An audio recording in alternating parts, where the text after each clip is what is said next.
Hello everyone and welcome back to another AFLW Fantasy Fanatics pre-season episode, our final one of talking through, I guess, player-specific ones, because we'll obviously answer some questions next week. This is our last one, which is the rookies. Obviously, we looked at our premiums in the first episode. Second episode was the value players, and now we're looking at the rookies. So if you haven't checked out those previous two episodes, make sure that you do that.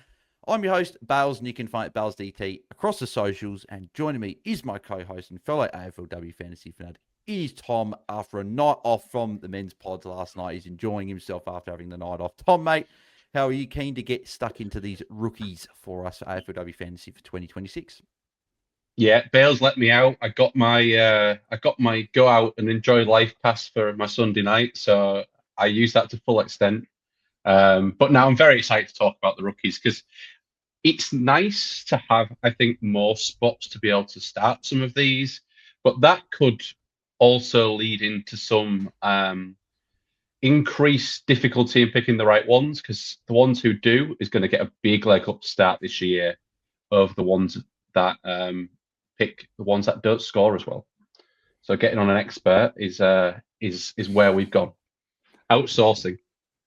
Yep, exactly right. And joining us is that expert, but obviously good friend of the show. I've had him throughout the men's season, and we always love getting him on during the AFLW fantasy season. It is Liam from Free Kick, the official AFLW fantasy podcast. Liam, mate, good to have you back on for another AFLW fantasy pod, mate, especially when I said in like March, how's the pre-season going? And we're still a long way away, but it's good that the pre-season is nearly done and we're nearly into round one. But, mate, how are you? I'm sure you're keen as all of us to get stuck in AFLW for this year. Thank you for having me on, Bales. Thank you for the nice, quick intro. I am so keen for the season to start because it honestly means that my recording and content production schedule hits some degree of normalcy. I am tens of thousands of words, so many minutes of recordings deep into this preseason, and I can finally see the finish line. The content plan only has 2 weeks left in it. There's still so much water to go under the bridge, but the finish line, that let's disregard this upcoming Sunday lockout. Let's look to Thursday week. That's the true finish line for the preseason in my eyes, and we're so close to it. Yeah, exactly right. We're very, very close, which means it is time to get our teams in order and in shape. And also, it is time for you guys to also join our AFLW Fantasy Fanatics Open League as well. For those that have not joined that yet, you still have up until next Thursday to jump in. I'm sure you can jump in round two, but it's good to jump in now. But the code for that one is DF4JY0WL. So it's DF4JY0WL. I'll also put that in the podcast and the video description there as well. So make sure you join that. And we'll also go through the Free Kick Open League at the end of the show as well, so you can jump into that one as well. But let's start off with these rookies, right? So we've obviously put these into tiers. So all of these players, Tom, it's great that we had like midfielders at different price ranges because they're a lot more expensive. Whereas rookies, it's just everyone's under 400K, which is perfect. So we don't have to worry about doing different price ranges. Everyone here is under 400K, and we're going to be starting off in defense. And the format we're going to go with is we're going to go through sort of 5 rookies in each position, and we're going to put them in a couple of categories. We're going to put them into a lock, highly likely, probable, possible, or no chance. So one of those, we're fitting in one of those categories, and we'll start off in the defensive rookies.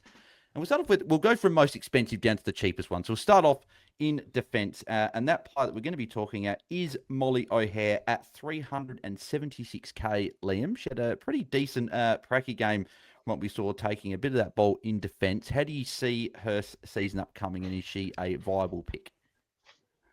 She is a viable pick.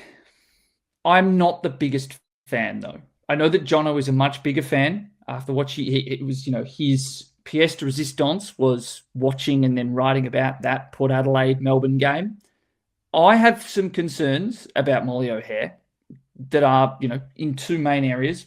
Firstly, the body still to return into defence, predominantly Maeve Chaplin, who will be the quarterback for that Melbourne team and will probably lower the likely, consistent scoring from Molly O'Hare. I don't think we're going to see many 70s this year. Secondly, I don't like her kicking technique, and I don't like her kicking, and I think she is inaccurate. And that gives me some concern about her being considered a main primary ball user off halfback. I think Paxi Paxman is a higher priority. I think that as much as Sinead Goldrick also has her kicking woes at times. She is a very much a straight line, kick the ball as far away as possible operator. She does have the advantage of being a legitimately long kick. Maybe not Eileen Gilroy levels, but still fairly impressive. Molly O'Hare for me is just a possible. I think at this point, given she is a turbocharged rookie price, well over the price of the highest draft pick at 300K, I think that it would be hard to say she's no chance. We just don't have that many defender rookies to pick from. But I'm not the biggest fan of picking her. Yeah. Tom, what are your thoughts? Because she's in that bracket of she's a tiny bit more expensive than some of the other rookies we're going to talk about, but she's a little bit cheaper, obviously, than a Chantel Emerson, who's a popular pick at 470K, which we spoke about last week. Is Molly O'Hare something you've considered at a D6 spot? Yeah, I'm kind of in the middle of Liam and Jono with my thoughts on her. I thought she was mighty impressive. She did as much as she could. She was a fairly high draft pick last year. She's obviously a very talented player coming into her second year, got her feet underneath her now, and can start hopefully playing some of her best footy. Her categories for me completely depends on my structure. If I decide to go a rookie at D6, then Molly O'Hare is highly likely to a lock, just because that gives flexibility in that position if I need to fix it up to possibly go up or down. If I go a Chantal Edmondson, who I'm way more comfortable on field as my D6, then she's almost a no chance. I think that's a lot of money to have on field when at the minute I'm trying to scrounge every dollar from every position to be able to pick, especially the midfielders that I want to start in my starting team. So I think she's a good pick, but she's not a lock, and she's also very much not no chance. What about you, Bill? I think. Oh, sorry, I was just going to say. I think that the big difficulty there is I'm assuming you would not be putting Molly O'Hare at D7 on your bench. No, not for me. And I think that comes down to the fact that we'll talk about the forward rookies. There are not a lot of sub 300K forward rookies. We're having to look in that low 300K range to field a bench, let alone put players on field. That's kind of where I'm slicing up my rookie money pile. It's kind of why Molly O'Hare is, you have to be starting her on field and you have to have a degree of confidence in her scoring early on. Yeah, exactly. I think she's the one of this lot, the defender rookies, that if you're playing a rookie at D6, she's probably the pick. As Tommy said, that she's at that price where you can go up a little bit if you need to get another option, but you can also go down as well, so you can fix it up if another rookie was to present themselves. But we do have a couple of other rookies that are sort of into the mid to high 200Ks, Liam. So we got Zoe Wackfer, who had one hell of a preseason. I think it was 15 of her 20 possessions were intercept possessions, which is pretty crazy. Scored the 90 and was the top scoring player, I think, of the sub 400K players of the Pracky games. And then we also have Evie Coucher from Geelong as well at 250K. They're a lot of pretty common bench duo from what I've seen along a lot of the draft teams of AFLW teams that we've done so far. What are your thoughts on both those girls as options? I'm much higher on Wackfer. I think coming in as a fourth year player now, albeit a slightly different one because she missed a lot of time early with an ACL recovery. It was almost a surprise that she was drafted versus her sister, who was a near guarantee, Lauren. I think the high intercepts are part of the reason why I don't want to start her on field. I think we've kind of seen key defenders who rely on intercepts are extremely lumpy scoring and can vary wildly between 90. And that was kind of what Harriet Cordno did a bunch last season, all the way down to the teens, basically. And it's why I wouldn't be starting her on field, but I'd say that she's a highly likely for me at this stage. Whereas Coucher is only a possible because I just have some more questions about the likelihood that she'll be a guaranteed best 21 player for Geelong. I thought she looked okay, a little shaky at times against Brisbane. Was tasked with matching up against Dax, Dakota Davidson, which is a brutal matchup, and she struggled with it. Then that's fair enough. It's good sign that she got it. But right now, I just don't have that confidence. First-year player, maybe if she was the third-year option playing that role for Geelong, it would be a much more likely pick. Yeah, just with Zoe Wackford, do you think that if Charlie Thomas is to move more into the midfield, I don't think we're going to see a full-on midfield role, because I think in the pre-season game, what was it? Bella Lewis and Lucia Painter were missing, if I'm not mistaken. They were the two, so she played a lot of midfield. But if she plays midfield, do you think that that could be the bump for Zoe Wackford, with a little bit of extra ball back there, just with an extra distributor sort of out of there? I think it's certainly a benefit. I'm not 100% certain I'm going to say it's a guarantee for better scoring, but I think it's it's very rare that a player who puts 50% on top of their previous highest score, which is 65, to not see a degree of improvement throughout the season. And given where she's priced and with the lack of options we have in defense, if she is a 40 averaging player and has 15 points of upside, that's passable in my eyes. It's not a guarantee, but I think the other advantage she has is the weakest line at West Coast is their key defensive stocks. They've lost Sophie McDonald. They dropped Annabelle Johnson. They don't have a whole host of really locked in players in that best 21. It is Wackfer and, oh my goodness, what's her name? Oh, goodness. Jess Wrench? They have two. No, not Jess. No, please, Jess Wrench. No. Just chat amongst yourself. Basically, there's two. It's Wackfer, and Beth then Shilling? it is Beth also Shilling? no. Where is she? Georgie Cleaver.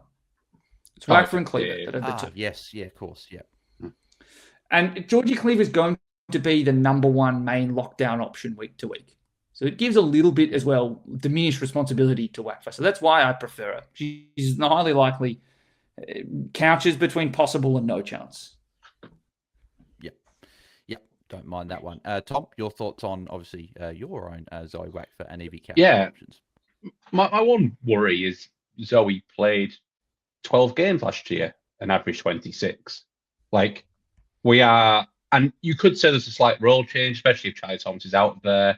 There's a bit more ball use, but also in that practice game, it wasn't just Charlie Thomas, and I have completely blanked on the other player who Emma Swanson. Also, yeah, I'm having a complete blank. Yeah, so there's two ball users out of defence, and I can't see both of them not playing in defence. So yeah, that is my little worry. But this is bench rookie time. Like, I don't think beggars can be choosers this year of getting players with good job security who, well, as we've seen, does have a potential to put up a ceiling. I'm certainly saying she's a no chance of being on field for me, but she's highlighted to be in my squad of 30, 29. Yeah, 29. Yeah, like it.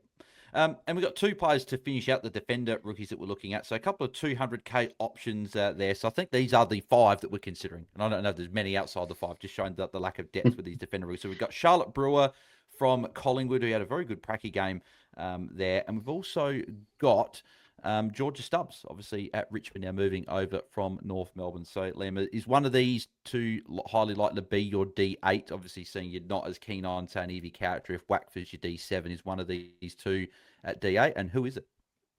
I'd say it's a probable for Charlotte Brewer, and then a no chance for Georgia Stubbs. Georgia Stubbs was someone I was higher on earlier in the preseason, but it is hard to find someone who was more invisible whilst having a 40 than Stubbs in that game against Fremantle. It wasn't an inspiring performance. The reason why Charlotte Brewer isn't higher, and why I think you could make a case for maybe, Mizuki Brothwell, Kaylee Cronin, Violet Patterson, Maisie Nankerville, if she's healthy. There are a few other options I can make a case for in defense. The problem with Brewer is that we know so little about her, and we haven't heard much from the coaching staff about it. I like what she did playing on a wing, a little bit of time off high half forward. It just really occupying the ground really well, combined with 100% time on ground. It's a genuine positive for me. The question is Ailey Runnels going to be a predominant inside mid? Because if she's not, she is the second wing to Sarah Rowe. And that probably moves Brewer's time on ground down a little bit. And it did genuinely seem like Collingwood were throwing every single rookie out there for as much time as they could for the game on the weekend and seeing what looked best. So it's unlikely Brewer's going to be 100% time on ground player again. But of the defensive rookies, she looked the most composed at 200K. Yeah. Yep. No, I like it. Tom, your thoughts on, well, I guess Liam saying Georgia Tubbs not, because as I agree, she 41, I was shocked she got there. I was like, it's got to be like 20 something, and then I'll say double the score. I'm like, geez. But like, I want to try and look at it as a positive and say, oh, the fact she's invisible, if she becomes visible, maybe she goes 60, 70. But yeah, I don't know if that's going to be necessarily the case. But your thoughts on Brewer or Stubbs at D8 or going Coucher as a more expensive D8 option? I'm pretty. If Brewer's named, she's almost a lock for me at D8. I'm trying not to. When I've got no confidence, I want the cheapest. Is basically my strategy at the minute, because if that position makes, I'd say I'm as good picking someone who turns into a red dot in 2 weeks as picking someone who plays 12 games and averages 25. So I'm quite happy with Brewer. She, as Liam, everything Liam said, I echo. And the fact she's further up the ground and not in a back pocket as a defender or a forward pocket means there's more access to points. She gets on a hot wing for a couple of games in the first 4 or 5 and puts up a couple of 50s and a 60, and that price is going to shoot up. And that's kind of what we're looking for. And paying basement price doesn't leave unnecessary cash on the bench and allows them to get that on field and get the players I really want. Yeah, I like it. Yeah, we've seen some of these winger rookies in the past sort of, yeah, as you said, they pop big score, and we know with the price rise in AFLW Fantasy that you can just skyrocket with a 70. She scored 74 in the Pracky game, Charlotte Brewer. So if she scores that, say, not in round 1 or round 2, you've seen a pretty big price increase then for a couple of weeks after that as well. So I do like that as a D8 option. Right, we'll touch on a few names in defence as well. So we'll go into the midfield now, which is a very interesting, some really good names here. We'll start off at the most expensive one on our list here, which is Kiara Yerbury, Liam, for GWS. A bit more expensive, but had not the score per se, but had some promising signs out on that wing for GWS. What are your thoughts on her as a pick? It's tough. A player that would have been a no chance when we had only one midfield rookie on the bench and 5 on field. She's a possible for me. It comes with the draft pedigree, top 5 pick, or top 10, well, first round draft pick for GWS. They lost their top draft pick, Scarlett Johnson, to an ACL, who would have been a very helpful rookie if she'd played.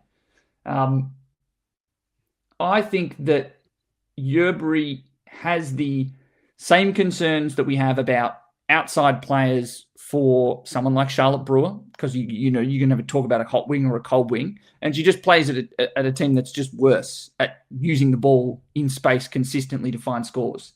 But showed some signs, particularly inside 50 for GWS. One of the few players who showed any signs or got the ball inside 50 at all for GWS against the Western Bulldogs. I don't have a real good sense of what her role is going to be. She seemed to drift in and out of the game and in and out of positions. And that has been the case for a number of GWS rookies for now. We saw it probably the least with Caitlin Sirhoy, but then a bunch of rookies last year. That was the same case for GWS. Some okay scores, but predominantly it was pretty poor scoring. Sarah Howley was the kind of poster child for that. I think that Kira Yerbury is a same-ish concern, maybe even a little bit lower scorer than Howley was last year. Do you think then that she could be that option at 290K, that if we're not quite certain on her, which would, I think with a couple of these other options we'd like, she may be as you guys like saying, free kicker, watch and wait, maybe. You see what she does in round 1, and then if she pops a good score, great. Because I guess, as you said, being at the Giants, we do expect them to struggle a bit, particularly with one of their better players one of their best players in Zali Goldsworthy missing, that there might not be the points, right? And the market share might be there, but the total point scoring for the team might not be there. So is it just one that you'd almost rather start away from and then bring in after? Or do you think you could just take the punt at M9? You could take the punt at M9, or you could take the punt at your utility. It's why she sits as a possible. That draft pedigree is there. She was a solid, I think, 80 or 90 scorer under 18s level. So the scoring pedigree is there. The concerns I have are on role and on the team she plays for. It's why it's a possible, and it's not ruled out at all. And a watch and wait, perfect. if you're comfortable with the rest of your structure, it's unlikely she'll get above 350k by the time you get to the end of round one with price increases, and she could be a pivot option sideways, similar to kind of what we saw from India Rashid last year, where she was a pivot after round one to see what she kind of looked like in a role that was a bit uncertain. Yeah. Tom, does she currently sit on your bench for you? She does, but I don't think she'll stay there, purely because I think she's going to get named. So if other cheaper players are named, I will probably pivot off. Just to, as I say, I'm trying to skimp as much as I can, and where I'm not sure, I'm going as cheap as possible. Yep, so she currently sits there for me, but yeah, agreed. Like the 90k might be where I end up spending in another position. Now we've got two very high draftees, and probably the two I've seen a lot of people playing both on field, if not one of them on the field, was Sunny Lappin and Chloe Bowen. Obviously, Chloe Bowen being one of my favourites already, being a Bowen. Being one of my favourites, being a Crows player. But your thoughts on both of them, Liam, as options, and whether you would field both or one, and which one that would be? I think you can field both, but on the basis that you're only doing it to avoid fielding a rookie in defense. Absolutely, 100% guaranteed. And probably you'd want to not field one in defense and your forward line. That's the only reason I can see fielding two rookies on field in your midfield. I think that Bowen is the preference because of the scoring pedigree. She's leading scorer under 18, coach league level. I think only one that averaged over 100 in both was the MVP for Vic Metro team. It comes in with ticks all the right boxes, and then looked really good, albeit playing only as a forward against St Kilda. It's not going to be, I think, the zippy fish where it's an elite fantasy pedigree, elite physical traits, and then a prime role. But I think that we're getting a solid role in a team that needs to fill points inside that forward line, and she has elite scoring pedigree. However, not worthwhile looking past Lappin, who also had comfortably the best role, I'd say, of almost any rookie outside of maybe Mia Anderson at Fremantle. It was the best role for Sunny Lappin, inside midfielder. And it was other rookies who moved in and out of the midfield and across half forward. She was a draft bolter last year, but again, has the advantage of being known by Reece Shaw, ex-coach of the academy, former Gold Coast Suns academy player. Bit of a draft bolter last year, but has the size and versatility to not immediately be overawed playing as a midfielder, possibly as a wing for Gold Coast, and then looked the part against Carlton. Yeah, no, I like both. I got both. Well, currently both sitting on my field because I don't have a D6 rookie at the moment. Tom, I'm assuming both of these girls sit in your side. Where do they currently sit in your side, though? M8 and M9 currently. I'm very comfortable with Lappin on field. I don't see why they would keep us as such a mainstay in that mid rotation if that wasn't some kind of plan to be where, given this is certain AFLW coaches, and at times it can be a little bit perplexing. Reece Shaw putting Neil Glock into a forward pocket, for example. Thank you for reminding me. But yeah, no, these two are absolute locked in your side, and you shouldn't make a draft without them. I think these could be two of the most important rookies to have.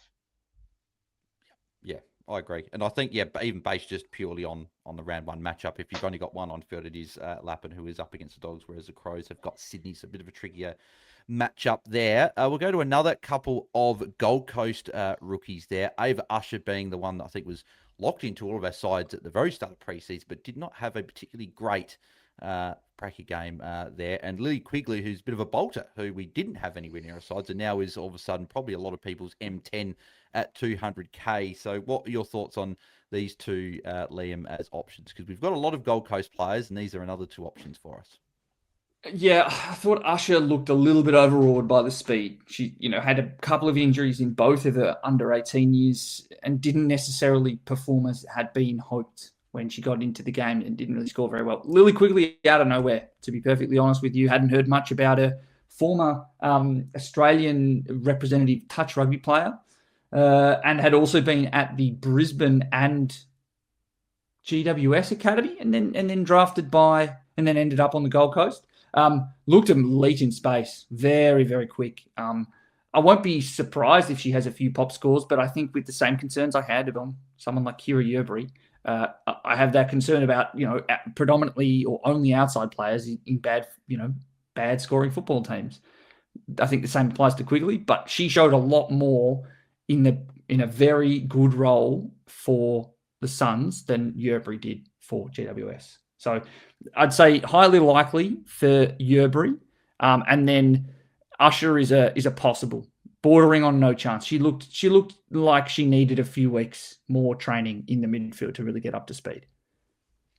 Yeah, she could be that one that we trade into around when if she pops a score. But yeah, I think after that Pracky game, probably not as keen. Tom, I'm assuming that Quigley's sitting in your side and Usher's probably not.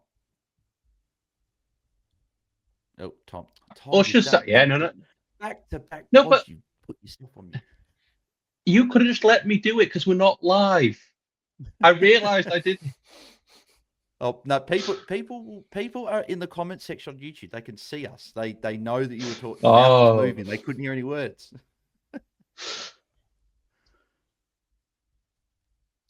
Yeah, Ava Rush is sat in my side at the minute. I think, purely because I think they might want her to play, and they might play her anyway.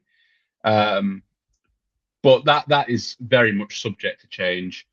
Lily Quigley was absolutely fantastic, and I just that's the kind of player where we're always hunting in these preseason games to try and find those 200k players who kind of come out of nowhere.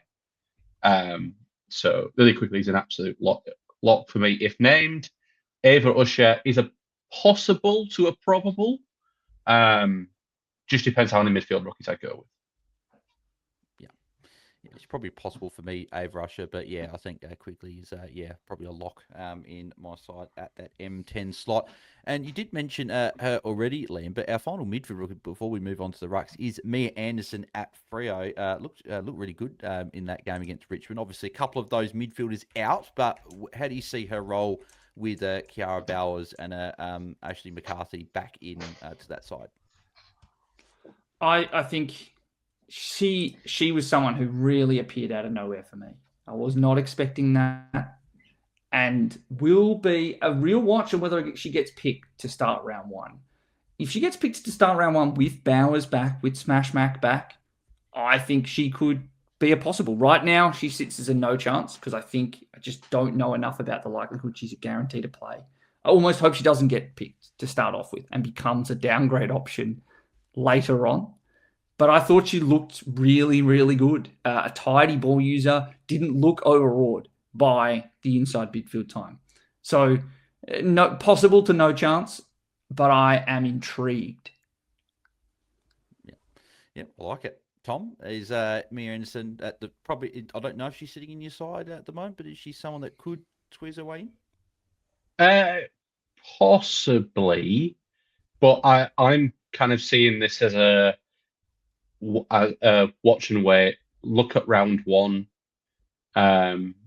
see what the role is, if named, and that is a perfect rookie fix up in round two. Before round two, yeah, I was obviously very impressive, but let's just see with a full complement of Fremantle midfielders, because McCarthy, Bowers, Newton, et al. Because there's more. It's obviously, but if they're going to be the main three and they all play 85% time on ground, how much midfield time is there in that for Mia Anderson, and has she jumped all of the many other players who are trying to get into that Fremantle midfield? Yep. No, I think it's a very, very good point there. Liam, any other mid rookies we haven't touched on that maybe you want to quickly mention, or are you happy to go into the rounds? Let's just go on to the rucks. We could be here forever. Yep, no, I like it. So the rucks, so we'll start off at the Gold Coast, and we do have Georgia Davis and Paige Price as the two options there. Paige Price being the one that did a lot of the ruck work, and Georgia Davis being that sort of key back, and I think had a couple of ruck contests throughout the game. Salim, your thoughts on these two Gold Coast young rucks? I think Georgia Davis is a walk-up player in the best 21, particularly with Katie Lynch not in the side at the minute. And so she's currently a lock for me. Or maybe let's call it a highly likely. There's a chance that there's a whole bunch of key defenders named and I'll worry about her job security. Paige Price, kind of a possible, possibly as a utility if I feel like it, if I don't want to go the mid-forward option at utility for flexibility reasons, particularly if Darcy Davis isn't going to play early in the season. We haven't heard why she didn't play in the practice match. She's the player I expect to be the number one ruck for the Suns. But again, looked solid enough. It has a bit of a 60 to 70, few 80s in there when playing in the VFL, ex-basketballer. Looked okay and was rucking against a solid enough pair in Jess Good and Lauren Bella. But I think Georgia Davis looked very comfortable as an interceptor, is an elite athlete, another high draft pick, has long been regarded as the most talented of the Davis sisters.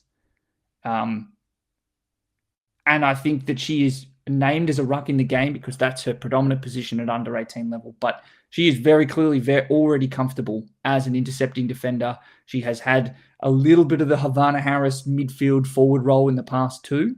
Speaks to her elite physical talents. That's why I'm comfortable putting her in my side.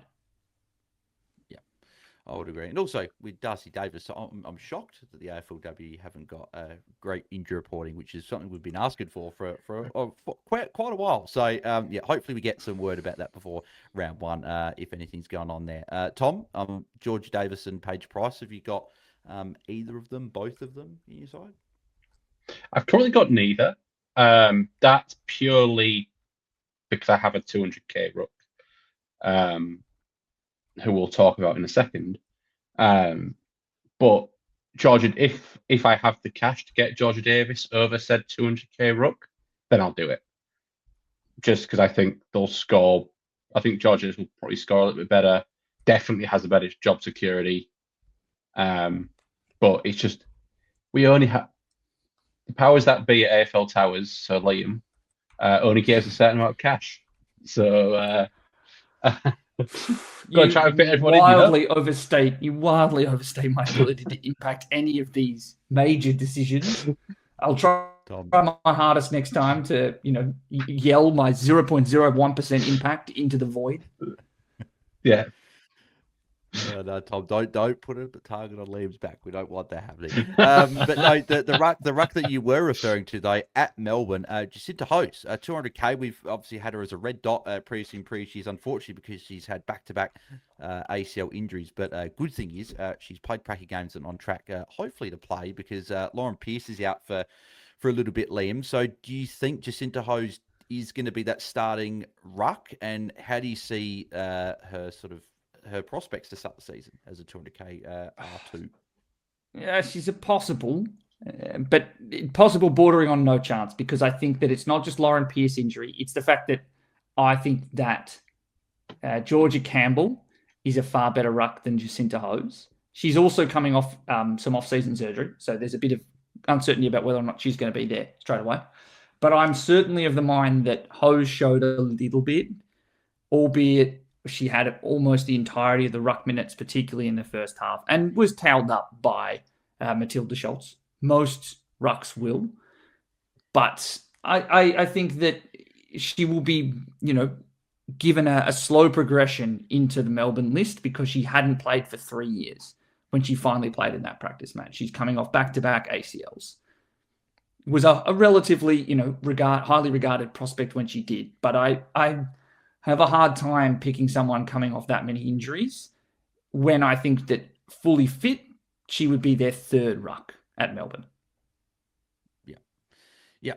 I like it. Tom, you've obviously said you've got her currently there, but I know that you did say you might get Davis if you've got the extra cash. I think we can move on to the next two rucks, which is Liam's favourite position of any team in the AFLW. It is the rucks at GWS. And we've got Yasmin Janschek and Maisie Evans as possible 200k options for us there. So, Liam, who's going to be the Giants ruck in round one? Do you know? Does the Giants know? What are your thoughts on these two girls as options? Fine. They're both possible, but I don't trust it. I don't trust the team. I don't trust the position. You know, the only time we've been able to trust GWS, we've picked GWS rucks that many times, right? We've done it with Fleur Davis before. We've done it with Reem Karras before.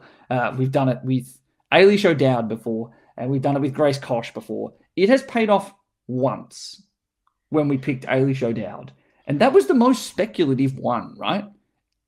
But she was a mature age recruit, elite athlete, showed something. And here's the other thing, right? In that season, instead of having a bulk practice games, about a month before the preseason really practice matches happened, the GWS team played in the VFL. They played 3 games. And that was when they kind of rotated between O'Dowd and Davis. And O'Dowd got like VFL coaches votes early. And that was a sign, right, that it was going to pay off.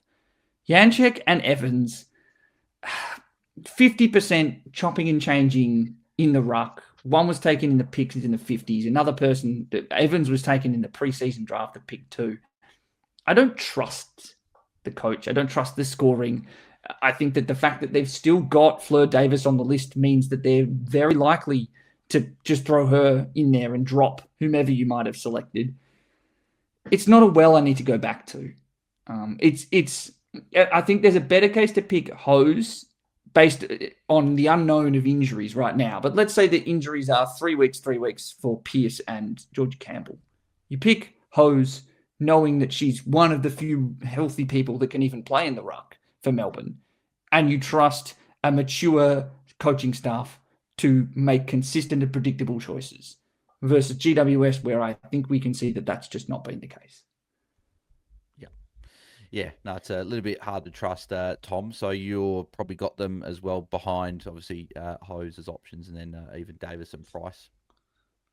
I can't state how far behind I have them. I think they could be great, and this is not just in game. This is in reality. There is 5 rucks on the GWS list. 5, like that. That's all I need to say. And any of them could play, and all of them have rucked as the ruck in the last year and the preseason. Yeah, so yeah. that's all that it'd be the most Giants thing to play all 5. That'd just be the most. Yeah, play all 5. I can see 4 of them playing. I can see them playing 4 of them. Yeah, which. 25% choice. It's one of the choices of all time. yeah, exactly. Yeah, no, I've got them. Yeah, to probably close to the no chance there, and maybe they pop up and become a bit of a upgrade or downgrade target in the first couple of rounds. Moving to the forwards, because we've got a few options to go here, then we will wrap up. So. Yeah, I think this one, the first one, Liam's pretty close to a lock, if not already a lock, right? Is Lauren Young. We spoke about her a number of times on the pod, and yep, there you go. Lock. So yep, just pick her.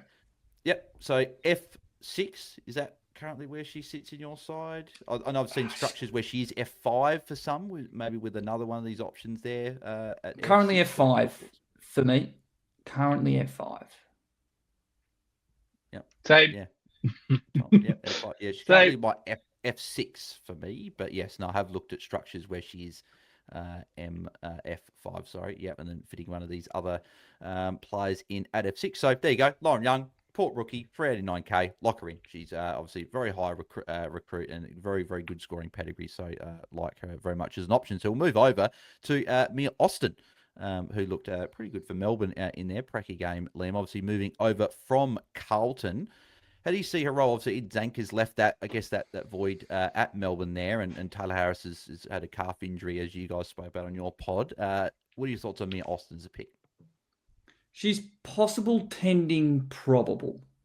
I think the advantage of Mia Austin is, again, we're picking a rookie price player who has multiple preseasons, multiple, moments where she has shown herself to be an AFLW caliber athlete and footballer.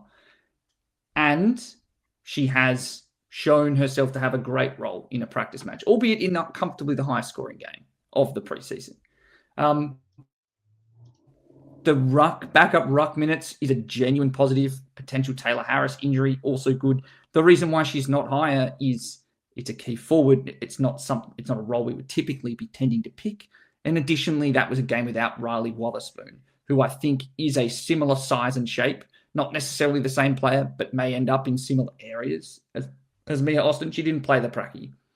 If she does come back in, then maybe that diminishes. So looked good, jumped out to me, someone that I kind of had written about in an article for the AFLW, as a player, a name to watch, who'd moved clubs across the off-season. But I saw a lot more in the practice match than I was expecting to see.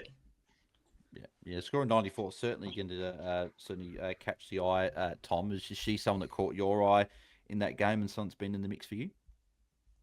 She's very much in the mix. I think this price point of forward is kind of, there's a lot of players underneath this blanket between 300 and 400k as a forward, and picking the right 1/1s could be crucial to having a really strong first half of the year. There's a lot of players who have moved clubs, changing opportunity, who are AFL standard footballers, AFLW standard footballers, sorry, who haven't maybe had opportunities, and new clubs can mean new opportunities. So very much in the mix. Little bit more expensive than others, which might work against her when it comes down to the final squeeze. But certainly someone to keep an eye on as possibly a trading option as we go through the start of the year. Yeah, certainly one that caught my eye. Yeah, the 11 tackles stands out as well. And as you said, Liam, that backup ruck minutes, that 94 points is, someone's certainly coming to calculation. Not currently in my side, but someone that I am definitely considering, particularly if I do go to a F5, F6 rookie structure there as well. Now we've got a couple of West Coast Eagles. They're both moving over to the West in Ella Slocum and Keely Skepper. What are your thoughts, Liam, on these two? And I think Skepper probably one that, again, we don't know. She got a bit of, I think, of an injury. Was it hamstring, calf or something that we don't quite know exactly. There's a bit of awareness.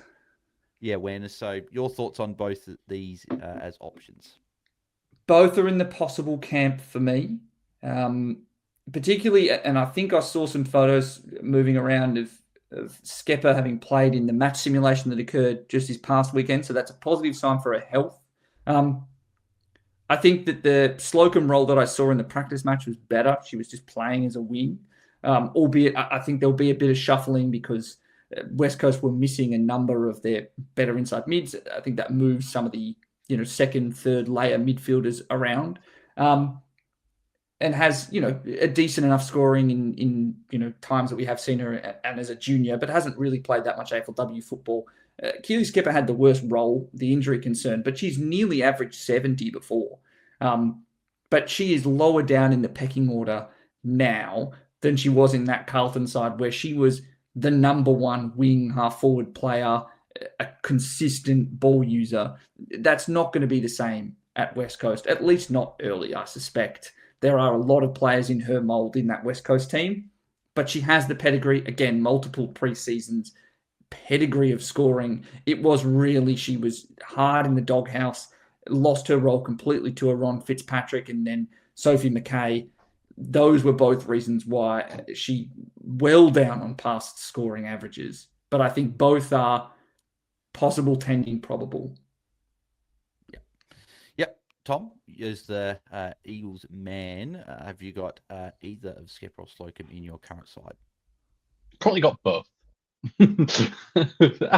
I'm not biased. I currently have both. I see them both as best 21 players.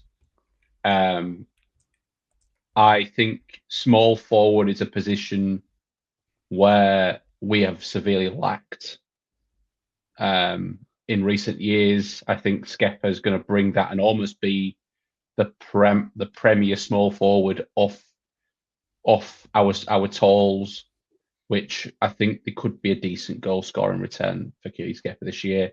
If that wing, if she is playing, if Ella Slocum's playing the opposite wing to Abigail Bushby, then I'm very happy. I think that could turn into a strength for West Coast this year, and an AFLW wing is probably going to average in the 50s, and she's come out of the best sporting team in the world, so she can't be bad at football. And she got a gig last year, just for the one game, but she got a debut. One game. So. But she got a debut. She more got than a Georgie Stubbs. More than Georgie Stubbs. But the fact that she was close enough in that footballing program to getting a game means that she is a very strong footballer. And at 328k, I just think that it's benchable. But with the first two fixtures for the Eagles, I think she's very fieldable for these first two. Yeah, that's another good point. Yeah, starting off with a couple of really nice fixtures for West Coast, that being GWS and Gold Coast. So, yeah, it could be very, very good options. I've currently got, Ella Slocum in my site at the moment. I haven't had both her and Skepper, but I do have one of the other options that we're actually going to chat about next, Liam, because Amelia Yasia has been someone that's been around, obviously, Richmond for a number of years now, but has always plays some ball forward. But we saw in the Pracky game a bit of midfield time and playing a bit more further up the ground. So what are your thoughts on her as a bit of an option that maybe we probably weren't thinking about before the Pracky game, to be honest? And that's why it's possible only. It's very frightening to pick a player just off one bit of role in a Pracky. Yeah, again, the price is nice, but the scoring wasn't anything spectacular. And I think that it would be a shock, personally, if she holds the role long term, just given the other bodies that are going to roll through there. Now, since we saw that practice match, Ellie McKenzie has broken her arm. And it might be that Milsey Yasia is a more locked-in player, but something about it that doesn't make sense. It feels like we're going to try all this for the first half because we want to get a consistent look and see if you are a rotational option in the midfield. There's something about it. Like, it's not like there is a bulk of small forwards I see zipping around in the Richmond forward 50. Like, that is Milsey Yasia's. She is their best. Why? I don't get it. It's only possible because, and she would have been comfortably no chance until the practice match. So it's already a big leap. It's still, I think it's just the general obsession around AFL football in general, both codes, the men's and the women's, just to impart speed into that midfield. I'm also, to be fair, I'm a no chance. It's not a no chance at any point this year. It's a no chance. I need to see this in a proper game of League AFLW. If it happens and it's a 50% CBA role, scores well, I feel like she's probably gonna have to score through tackling, which is not necessarily a bad thing. Because she's probably not going to be with Monconti in the midfield. She's almost definitely not going to be a hit 2 target. Very fair point. But that if she gets the best opposition midfielder and can tackle, along with spread from stoppage with that speed, then there's a path to scoring.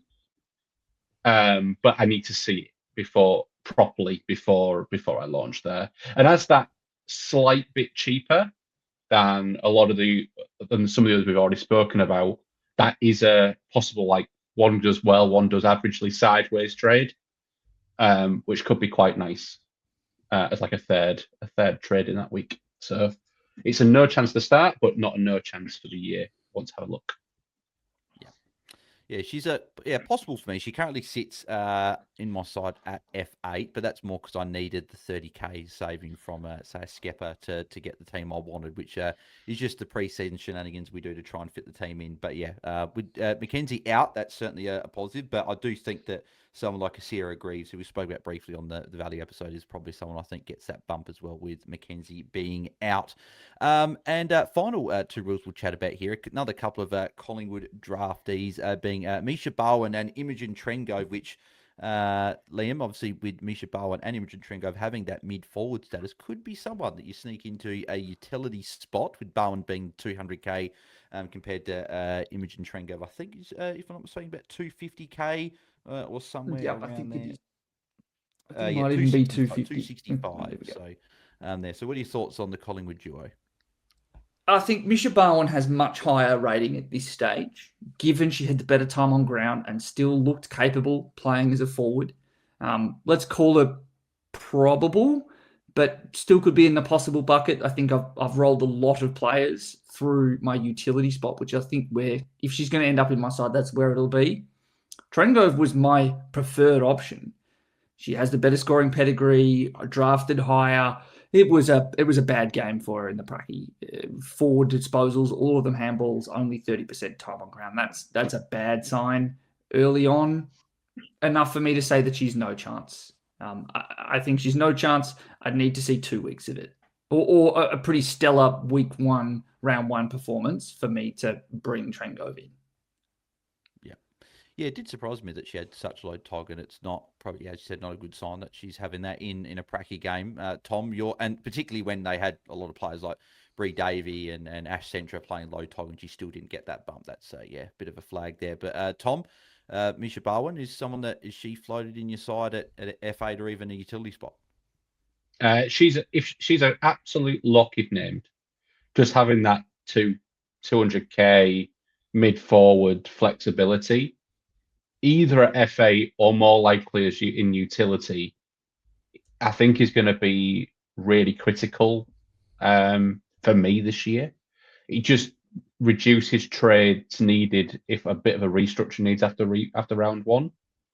And like, that the flexibility with a heartbeat is, I think, could be absolutely vital for my team structure this year. Not expecting anything wild, but as with the Magic, as the 200k players, like the break even is 19, like average 35, and that's 16 points of upside, and you've made 200k from the player. Like we're not asking for a 60 here. We're literally asking for, can you have 2 to 3 disposal quarters with a couple of tackles, and we're there. Yeah, exactly right. So it's obviously different to what we look at with the men. We want a little bit more. Yeah. But if you can be doing that, I think. Nice. I think my main thing I'm looking at for this year, in my rookies especially, is potential for time on ground, because that 200k player is so cheap with regards to what he's priced at. If we get time on ground, generally these players are going to, even if they're not on the periphery, they're going to get to a score in general. Obviously, there's going to be examples which that doesn't fill that, but not having to have high points per minute allows these players. I think the big difference from this year, and Liam can very much correct me if I'm wrong, is we just don't have the quality of AFLW Fantasy scoring rookies this year. So our bar has just got to be so much lower. We're not going to have Lucia Painter going 19 round 1. We're not going to have Zippy Fish averaging 95 for the first 4 weeks and going up to $1 million. We're not going to have Havana Harris doing something similar. I think you bang on. I think it's not the same quality of draft class. I think that's fairly consistent. I also think that we have fewer fix-up trades. So taking risky rookie options that are basement priced are that much more difficult to fix. When previously, and I've now mentioned it on that many different podcasts, what was previously 21 and 33 trades, it is now 29 players to pick and 33 trades. Your ability to churn through your bench and your rookies is that much more difficult this year with the number of players you have to pick. You need to be a little bit more confident, particularly if you're going to the basement. So I think that there are a few names I could throw out there in, say, the midfield, the forward line. So Christina Lutzi, Marla Graham. They showed a little bit, albeit in low time on ground, same as Juliet Kelly, Karis Daddario. They scored okay, but playing at 50% time on ground is not a good sign in a practice match. And it might be that they are a decent scorer, but I have to be willing to let that go. I'm not chasing a low percentage chance. I have to look a little bit more for consistency. And if they don't bring the consistency, say it is someone like Misha Bowen, I go with the flexibility. Putting her at utility gives me the ability to correct more rookies early on by allowing me to, if it's a forward rookie I don't like and I want to get a defender, I put Bowen in the forward line and then I put that defender rookie trade in at my utility spot. That's why you need to make use of that DPP flexibility early. But outside of that, you've got to be looking for a higher floor. Don't chase the out of the box that could absolutely blow up in your face. Yeah, and Tom, as you said with the Tog as well, like seeing like even Bowen at 89% Tog, and we obviously mentioned with Brewer that the fact that a few of those Collingwood players didn't play much, so like your Ash Centers, Bree Davis, and Britt Benici played only 28%. Even if they get that bump, the positive is that they played big Tog, whereas as we said with Imogen Trengo, only playing 39% with those other players not playing much is a concern. So, Tom. One thing I will say this year, also to note, is the magic number is a lot smaller this year than it has been in previous years in AFLW. It's still higher than in the men's game, so the price rises will be still higher than what we're used to seeing in the men's game, but we're not going to see the 200-300k in 1 week jumps like we have seen in previous years. And that's just because the magic number is smaller. So it's going to take more weeks to build that cash up through attrition on that with these rookies than just them having one pop score of 90 and a couple of 60s, and then you can flick them off to the next rookie. Does mean we have a week to watch and we've not missed them per se, but that high fluctuation, we're not going to have players shooting down in cash for one bad score. It's going to be a little bit easier to maintain. So that's just another thing where we need to make sure we can get to that fully completed side, whether that is picking more quote unquote keepers in your starting team and just trying to fix up smaller number of positions, but from a lower base point, so more rookies, or spreading that cash out a bit more so you have more flexibility to go down and up possibly if you get those mid-priced picks wrong. Yeah, exactly. Alrighty, well, to finish off the pod, Liam's going to tell us everyone who's in his current side and You joke. Coming out this week is my team reveal, which helpfully enough will be structured in the lock, highly likely, probable, possible buckets, because I think that's actually how you build your team. You put in the players you're most confident in picking, then you move to the next tier, then you move to the next tier, and then you put Millsy Yasia at F6 because she's only possible and you're doing it for the cash. That's how you build out your team, and that's kind of what my team reveal is meant to emulate. Like, I'm working through it as a tree. I need to be very clear on where I'm very uncertain that I picked them, but I need to pick a team right now, and this is the player that I like, but I don't love them. I don't want to sell false hope. Yeah, exactly. But no, I just want to get, just as we wrap up here, what are the rookies that are currently sitting on field now, or likely? So, and which position? So, Liam, we'll start with you. So, defense, midfield, and forward. How many rookies in each position, and who's on field? I have two rookies on field: Chloe Bown, Ella Slocum. Yep. There you go. Oh, actually, no. I have, Lauren Young in my head. In my head, 350k is a rookie. Lauren Young is on field for me at F5. So I technically have two forward rookies. But in my head, Lauren Young is a mid-pricer. Yep, no, that's fair. Yep, no, yep. I think she'll go pretty well and be able to score quite well. Tom, how many rookies have you got on field? I currently have one more, so I have the exact same as Liam. Maybe a lapping over a bound, but tomato. We'll find out. I have lapping in my team too. Yeah, I also have Molly O'Hare at D6, going a bit weaker in that defensive line. Yeah. Now I've currently got the 2 in midfield as it stands with Lappin and Bound at the moment, and then I've got Young at F6, and we'll see if she stays there. But I do think I'll restructure that forward line. I haven't cleared my team yet, which I am going to do eventually, and then put these rookies in first, because as we always say, and this is why this episode is important, because rookies do dictate your structure, and I think very much so this season for AFLW Fantasy is going to be doing that. But that will wrap us up for another pod, pretty much almost bang on the hour, which is absolutely perfect. So, but Liam, thanks for jumping on, mate. We always obviously love speaking with you throughout the year, and obviously particularly with AFLW Fantasy. Mate, where can the people find you across the socials? And if they haven't already, where can they find Free Kick across the podcast platforms?